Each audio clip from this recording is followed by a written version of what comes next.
तर खैरेंच्या रॅलीत लोक उपस्थित नव्हते असं संदीपान भुमरे यांनी म्हटलंय। खैरेंची आधीची आणि आजची परिस्थिती वेगळी आहे असं संदीपान भुमरे म्हणतात।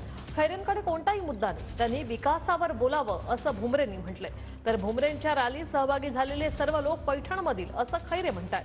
भुमरेंनी पैसे देऊन रॅलीत माणसं आणली असा आरोप चंद्रकांत खैरे यांनी केलाय।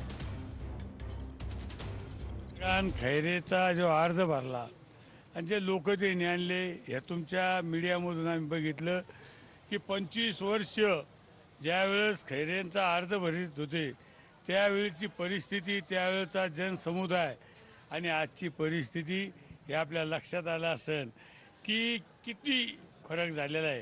कारण आज मला वाटतं गुल्ल ज्यावेळेस क्रांती चौकावून मिरवणूक खैरेची निघली त्यावेळेस कोणीही उपस्थित जास्त नव्हतं। PWD ठरवतं एकूण स्पीड ब्रेकर बसायचे काय बसायचे हे काही मंत्री ठरत नाही। म्हणून मला सांगायचं त्यांना कुठलाच मुद्दा नाही, तुम्हाला सांगतो त्यांच्याकडे मुद्दा नाही, त्यांनी विकासावर बोलाव।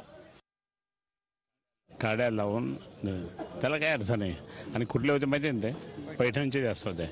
कारण आमच्या तिथल्या व्यापाऱ्यांनी काय केलं, गुलमंडीच्या व्यापाऱ्यांनी ते कुठून आले काय आलं विचारलं, दाखवा तुमचं कार्ड। कमीत कमी 20-25 लोकांचे कार्ड पाहिले तर त्यामध्ये ते सगळे पैठणचे होते। पैठणचे लोक आमच्या संभाजीनगरमध्ये मिरवणुका करतात, कशा करतात? पैठणचे लोक त्या ठिकाणी आमच्या इथं मतदान मागतात, हे कशा करतात? ते त्यांचं मतदान इथं नाहीच आहे, मग त्यांचा काय संबंध? त्यांनी कोणीच नाही आणले खरं म्हणजे। मला आत्ता बातम्या कळाल्या आहे त्यांनी कोणालाच नाही बोलवलं। ते यांनी सगळे देऊन ग्रामीण भागात जाऊन पैसे देऊन त्या ठिकाणी आणले, गाड्या पाठवल्या, गाड्या रिकाम्या आल्या, अशी पण परिस्थिती।